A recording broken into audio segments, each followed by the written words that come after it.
We're Indie Tech. We talk about indie games. We're here again. I'm Woody. I'm Kelson.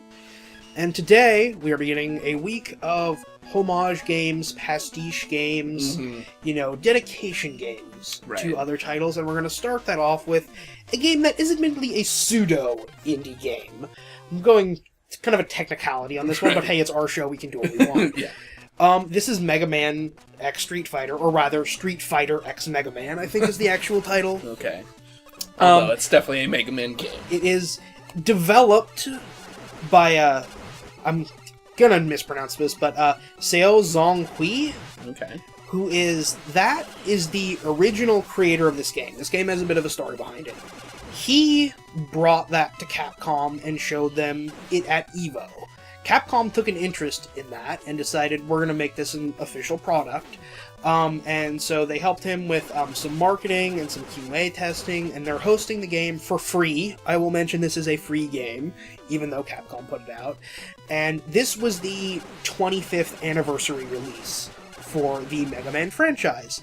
Some Mega Man fans, myself included, maybe you would kind of want a little bit of a bigger thing for the 25th anniversary, like maybe a big full game with glorious, luscious, Super Nintendo era sprite work and full original stuff. But wouldn't you say that it's more that it's as if Capcom forgot about Mega Man and that might be a pretty accurate way to put it. Maybe they forgot about Mega Man, and maybe they just kind of wanted to push something out the door. And they're like, oh, this kid made this game. Yeah. Thank God we forgot. Anyway. And, but that is not to say that this game is terrible or anything like that, because it's a pretty successful little Mega Man game. Yeah. The setup is, you are Mega Man, and you have robot masters, but they aren't robot masters, they're Street Fighters. Right. And it starts off with your selection of 8 different Street Fighter characters that you can battle against. After beating them, you will go into your boss section where you fight the expected bosses of the Street Fighter game, sort of in a sequence at the end. Right. There's a secret boss who, if you are a Street Fighter fan at all, you can probably guess who that is. Doesn't take a genius. But, being a Mega Man as well, you also kill guys, collect their powers. Right. The whole thing. Now, each level is based off of a Street Fighter level, vaguely. And all of the music is based off of Street Fighter music. And all the boss fights are based off of the Street Fighter characters. Yeah, there's definite flavor in the levels. The color palette. Yeah, mostly, Blanca's level is a jungle. Dalsim's level is a confusing Indian temple. Yeah. Chun-Li's is kind of like a Chinese city street with like yin and yang robots like skateboarding around and everything. Yeah. Okay. It's all very charming.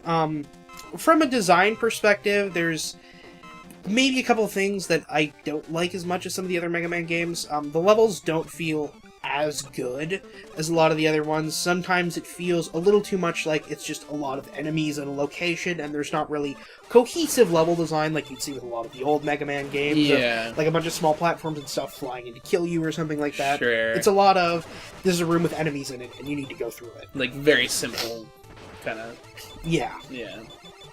And, the bosses themselves, they lack verticality for their movements, which is pretty important for Mega Man fights. Yeah. And I don't really think that's a fault of the developers at all. It's just that Street Fighter characters don't really have a lot of verticality to how they move and what they do. It's a very different genre. And so, a couple of them end up being maybe a little too simplistic, I think. Mm-hmm. And you can easily fall into a pattern, of like Ryu or something, of jump over Hadoken, shoot him, slide under his Tatsumaki, Hurricane Kick, and it's, it would have been nice if there was maybe a little more complexity there. Yeah. But, the sprites sure look cute. Yeah, the sprites look really good. Music is really good, too. Yeah. Definitely give it credit for that. The fighter selection itself, it seems like certain fighters are only in this game because they wanted to use their powers. Right.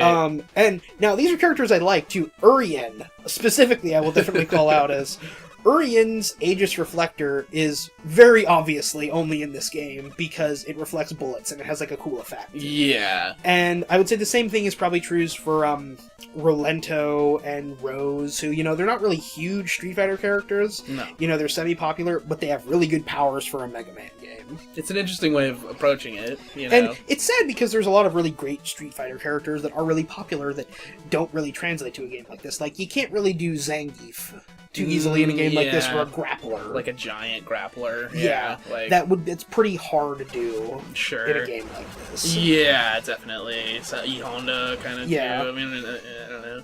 Yeah, it's a little, just because they're such simple characters, Well, it's not necessarily that they're simple, it's that their moves can't translate to projectiles. That's I guess that's what. They're based on. Yeah, it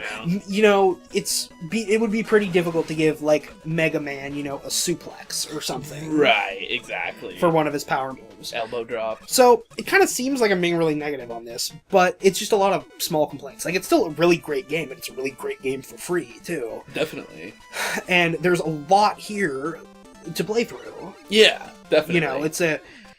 It's a good game. There's a couple of things I wish maybe would have been a little bit different. Yeah, for sure. And you're speaking as big fan of both franchises. I'm speaking as a big fan of both franchises. And I'm sure a lot of people would relate to this. Yeah, and I can say, as conceptually, while Street Fighter Cross Mega Man is a cool idea, I think for an anniversary game, having Mega Man Cross Capcom would have been cool and pulled, your fighters from all your different franchises. We get Ryu, but we also get Amaterasu, we get Nemesis, and you pull in all these things from all the different franchises. Each level is based off of a different franchise and not just an area of Street Fighter. Totally. And I know that's not what they were originally intending to do with this design. Yeah. But I think that would have been cooler for an anniversary game. Yeah, just more. It's not so much the designer of this little project as it is just Capcom get your shit together. Yeah, I'm disappointed in Capcom. I am proud of Capcom for actually funding a fan project and not just canning it outright when they saw it. I will give them suing him credit for that. Yeah.